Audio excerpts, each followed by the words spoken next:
Hey, how's it going, everybody? Welcome back to Country Brewster. Today we are making apple wine. It's a new recipe for us. So, like before, if any of you guys watched the apple pie mead, I have already shredded up our apples. So you are going to core, peel, and cut your apples up, and then you are going to take your cut up apples and shred them. You can use a cheese shredder, you can use your food processor, you can use your blender, whatever it is you guys have. You want to get them all chopped up. With half of our water in our pot, we're going to add our apples, and then we're going to add 2 cinnamon sticks to that, right? Into the pot. We're not going to worry about a brew bag right now. I have it directly into the pot with the water.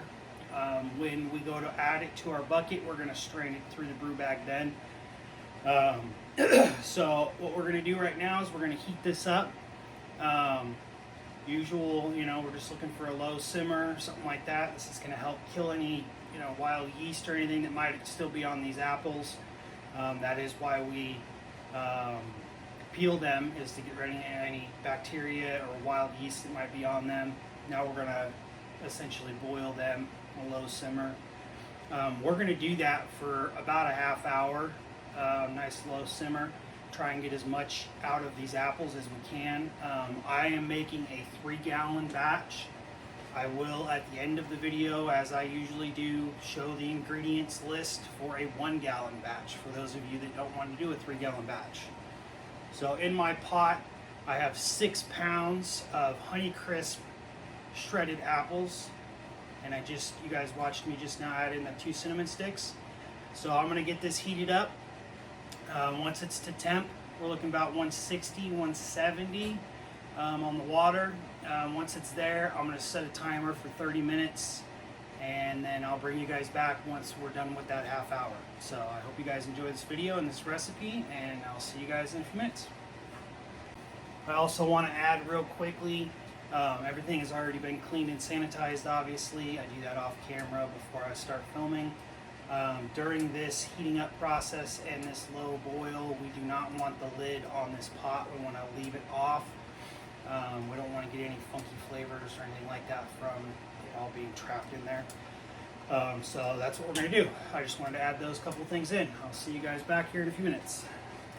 Alright, so it's been 20 minutes. Our apples have been low simmer. I'm sure you guys can see the steam on there. I'm going to turn that off. Next, what we're going to do is we're going to add in our sugar. So I like to do a few cups of brown sugar in there. I feel like it adds a little bit of a added flavor with the apples. If all you have is regular sugar and you want to do it that way, go for it. If you want to do honey instead, go for it. You're free to make this your own. This is how I'm doing it. If you want to add to it or change it or whatever, be my guest. I like to do, so we're looking for 12 total cups. So we're doing 4 cups of brown sugar and 8 cups of white sugar. So here's our brown sugar. Of course, if you use honey, then it would be considered a mead, not a wine. Just FYI. Here's our white sugar. I'm doing 3-gallon batch, so I have quite a bit. I enjoy making these recipes and then sharing them with friends and family and stuff, and so I usually try to do larger batches. You want to add in the sugar while this is still hot, obviously. That way the sugar will dissolve into the water quickly. And we're just going to give that a good mix. Now we're starting to get a really nice, good color in here. And I will say, it smells delicious. Go ahead and bring you guys over here and show you. So that's what we're looking at right now. Okay, the next thing we're going to do is we're going to add in our tannin source. Okay, so for me, I'm using tannins that I purchased on Amazon. For you guys at home, if you don't have that, You can use the black tea bags and just steep some of that up, like a cup of tea, and add that in for your tannin source. That is perfectly fine. So I'm going to add that in. I'm doing 1 teaspoon. And we're going to go ahead and get that all incorporated.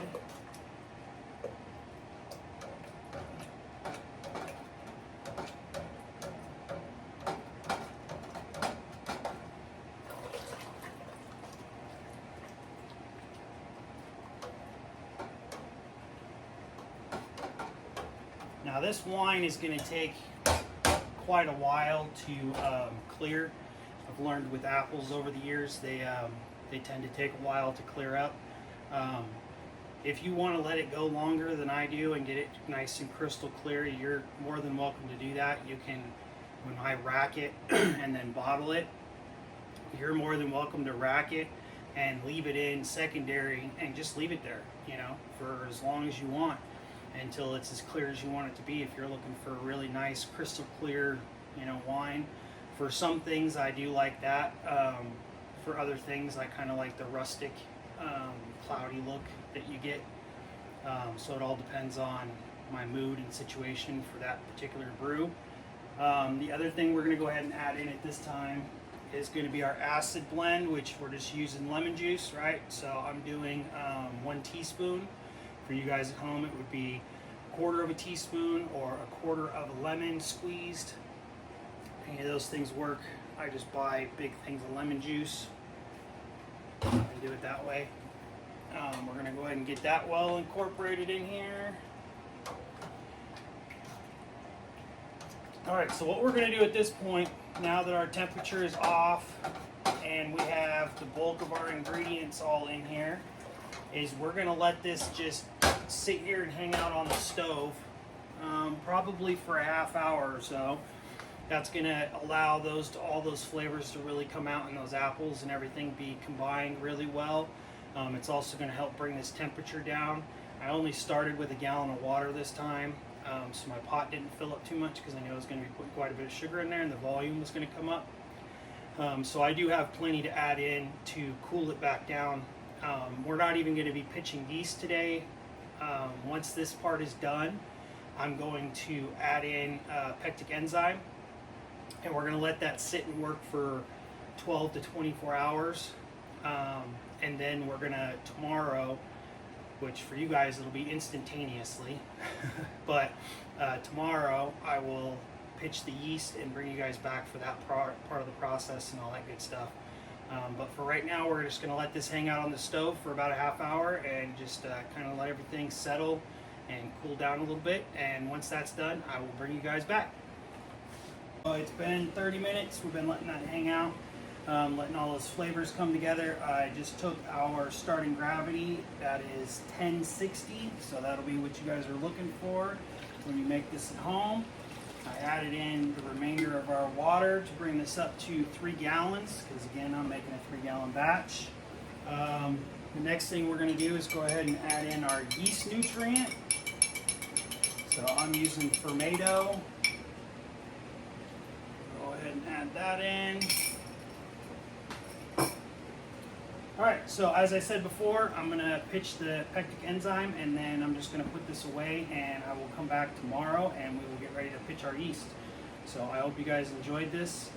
For you guys, it'll be instantaneous, so I will see you guys in 24 hours.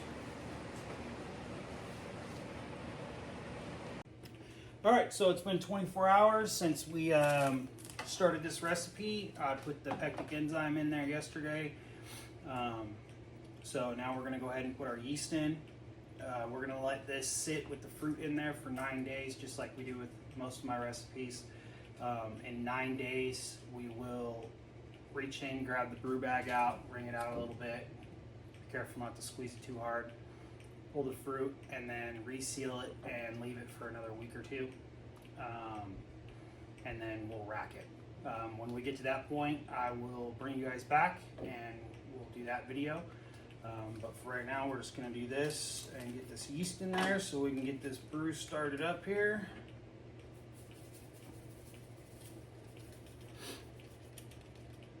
I'm using Red Star Premier, and then I'm going to show you guys that ingredients list for a 1 gallon batch for those of you that want to do a smaller recipe at home.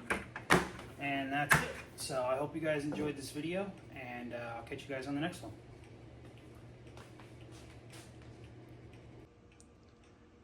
Here's that ingredients list.